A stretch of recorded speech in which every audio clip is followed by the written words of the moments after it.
जो कि सरकार की कैबिनेट मिनिस्टर बेबी रानी मौर्य ने कहा कि उनको एनसीआर में 2023 की रिपोर्ट के बारे में न कुछ पता है, न उनके तथ्यों को लेकर। उन्होंने ये भी कहा कि हम उन तथ्यों को नहीं मानते हैं, हो सकता है कि उसमें कुछ लिखा हो।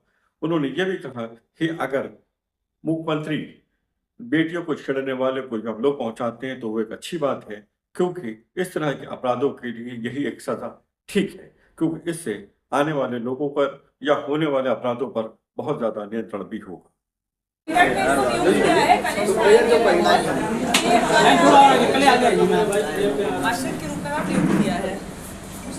श्री शरद कुमार, सलील वाजपेयी सिंह जी, सिद्धार्थ सिंह,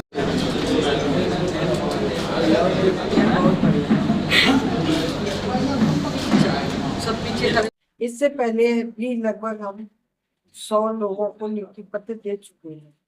तो मैं जिनको आज ये नियुक्ति पत्र मिले हैं उनको हम एक तरह से यही कहेंगे कि दिवाली तोहफा मिला है, उससे वो अपने आगे के जीवन को सुचारू रूप से चला पाएंगे। और उत्तर प्रदेश सरकार लगातार ऐसे निराश्रित लोगों के लिए, गरीबों के लिए, महिलाओं के लिए कंधे से कंधा मिला के होंगे और उसी के तहत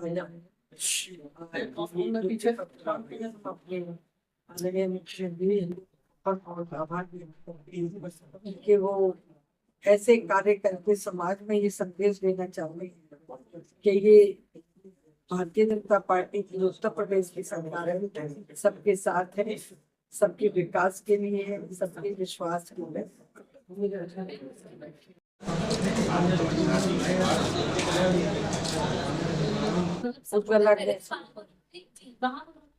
ये कहा था कि अगर कोई भी बेटी के साथ छेड़खानी करता है उसको हम लोग का टिकट दिया जाएगा, क्या कुछ कहेंगे मैम आप?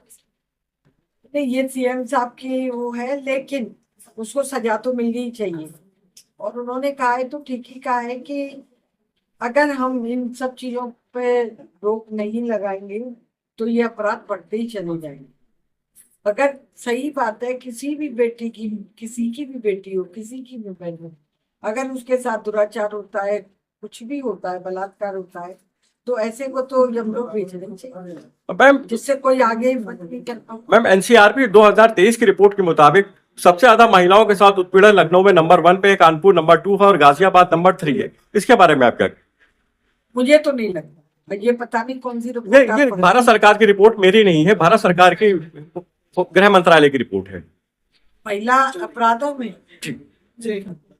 महिला अपराध इतने करती है? महिलाओं के ऊपर होने वाले अत्याचारों की बात है। महिला बहुत, सीएम योगी ने बहुत रोक लगाई। अब आप नए आंकड़े आएंगे तब देखना कि इसमें कमी आई।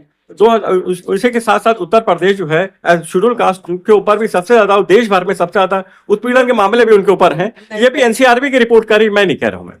मैं नहीं मानती, मैं तो महिला कल्याण मंत्री हूँ, मैं जानती हूँ कि हम अधिक से अधिक न्याय महिलाओं को देते हैं। उनके साथ कोई भी अपराध होता है, कोई अत्याचार होता है, उसको तुरंत संज्ञान में लेके एफआईआर कर देते हैं। अखिलेश यादव कल कह रहा है कि उत्तर प्रदेश सरकार का एनकाउंटर के मामले में आगे चल रही है, लेकिन एनकाउंटर से कानून व्यवस्था नहीं सुध रही। एनकाउंटर कहाँ हो रहे हैं भाई? वो उनके तो कहने के ऊपर, मैं तो नहीं जा रही। एनकाउंटर नहीं हो रहे हैं, जो अपराधी अपराध कर रहे हैं उनके पैरों में गोली जरूर मारी जा रही है, इसलिए कि वो आगे कोई अपराध नहीं करें। ठीक है भैया, थैंक यू।